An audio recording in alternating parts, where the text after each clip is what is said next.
अभी आंखों की शम्में जल रही हैं, प्यार जिंदा है। अभी आंखों की शम्में जल रही हैं, प्यार जिंदा है। अभी मायूस मत होना, अभी बीमार जिंदा है। अभी मायूस मत होना, अभी बीमार जिंदा है। हजारों जख्म खाकर भी मैं जालिम के मुकाबिल हूँ। खुदा का शुक्र है अब तक दिले खुददार जिंदा है। बुरहानपुर वालों, आज आखिरी दिन आपके बीच में आया। पहले आने के लिए दावत थी, कई बार आने की तरतीब बनी, लेकिन आज आखिरी दिन आया। क्योंकि मैं भी जायजा ले रहा था कि बुरहानपुर करने क्या जा रहा है, कौन सी क्रांति करने जा रहा है। तकरीरें सुन रहा था, जज्बाती नारे सुन रहा था, और फिर मुझे आखिर में लगा कि नहीं, मुझे जाना ही चाहिए। बुरहान साहब का शेर है ना कि लाल नीले कई रंगों के अलम आएंगे, और आखिर में यही होगा कि हम आएंगे। बुरहानपुर वालों, आप मुझे मेरी शायरी के हवाले से जानते पहचानते हैं, लेकिन इन 5 सालों में एक इजाफा यह हुआ है कि आपका वो शायर जिसके लिए आप दुआएं करते थे, जिसे नज़्में सुन करके आपने किन्हीं मासूम लम्हों में उसकी सलामती की दुआएं की, आपकी दुआओं ने उसे सिर्फ शायर नहीं रखा, बल्कि उसे हिंदुस्तान की सबसे बड़ी पंचायत में, पार्लियामेंट में मेंबर ऑफ पार्लियामेंट बना करके बिठा दिया। और संयोग भी ऐसा है, इत्तेफाक भी ऐसा है कि मुझे जब मेंबर ऑफ पार्लियामेंट बनने का मौका आया तो मैं कहीं और से नहीं बना, बल्कि आपके 10 किलोमीटर से जहां का बॉर्डर शुरू होता है, महाराष्ट्र से मेंबर ऑफ पार्लियामेंट बना करके पार्लियामेंट में पहुंचाया गया। इसलिए बुरहानपुर और महाराष्ट्र बिल्कुल बॉर्डर पे है, बहुत करीब है। मुझे आपके बीच में हाजिर होना पड़ा। मैं यहां आपसे ये कहने आया हूं कि मेरे भाई, पूरे महाराष्ट्र नहीं बल्कि दुनिया के किसी भी हिस्से में खड़े होकर के मध्य प्रदेश का कोई भी सर्वे उठा के देख लीजिए। हर सर्वे क्या कह रहा है कि पूरे सूबे को मामू बनाने वाले मामा जा रहे हैं,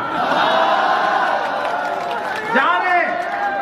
कोई ताकत अब उन्हें रोक नहीं सकती। कल प्रधानमंत्री जी ने इंदौर में रोड शो किया और वो इतना फ्लॉप शो था कि उससे ज्यादा भीड़ तो आज बुरहानपुर के इस चौराहे पर मौजूद है। मामा की विदाई तय है, मामा जा रहे हैं, और कांग्रेस कम से कम 150 सीटों के साथ यहां हुकूमत बनाएगी। मैं इसलिए भी आया हूं, मेरे आने का मकसद बड़ा है। मैं यहां इसलिए आया हूं बुरहानपुर वालों कि जब सरकार बनने जा रही है तो सरकार में भागीदारी तय करने के बजाय मैंने सुना है कि मेरे कुछ नौजवान दोस्तों को जज्बाती बनाया जा रहा है और ये कहा जा रहा है कि आओ ये कर दे, वो कर दे। बड़ी बड़ी तकरीरें हो रही हैं, ये बताया जा रहा है कि हम बुरहानपुर को तो हैदराबाद बना देंगे, यही कहा जा रहा है। वही हैदराबाद जहां 77,000 एकड़ वक्त की जमीनों में से 57,000 एकड़ जमीनें लूट ली गई, बेच दी गई। आप वो बनाना चाहते हैं? आप वो बनाना चाहते हैं जहां ओल्ड हैदराबाद में डेवलपमेंट के नाम पे सिर्फ तकरीरें हुई?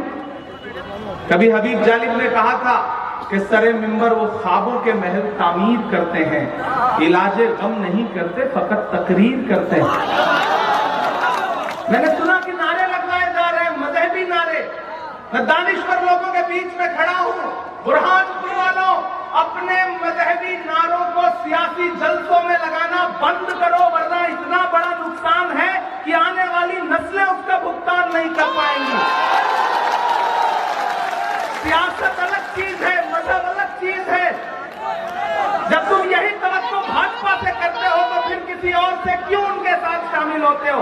यही तवक्को तो भाजपा से करते हो ना कि भाजपा धर्म का इस्तेमाल राजनीति के लिए करती है, तो जो मजहब का इस्तेमाल सियासत के लिए कर रहे हैं उनके साथ कैसे खड़े हो गए आप लोग?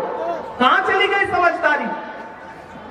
मैं मेरे भाई मैं ये कहने आया हूं कि हुकूमत बनने जा रही है। मैं जानता हूं आपकी नाराजगी थी, एक मकाम पर कहीं आपका गुस्सा सही भी हो सकता है, मैं उससे इनकार नहीं करता, लेकिन टिकट सिर्फ विधानसभा का नहीं होता है, और भी टिकट होते हैं।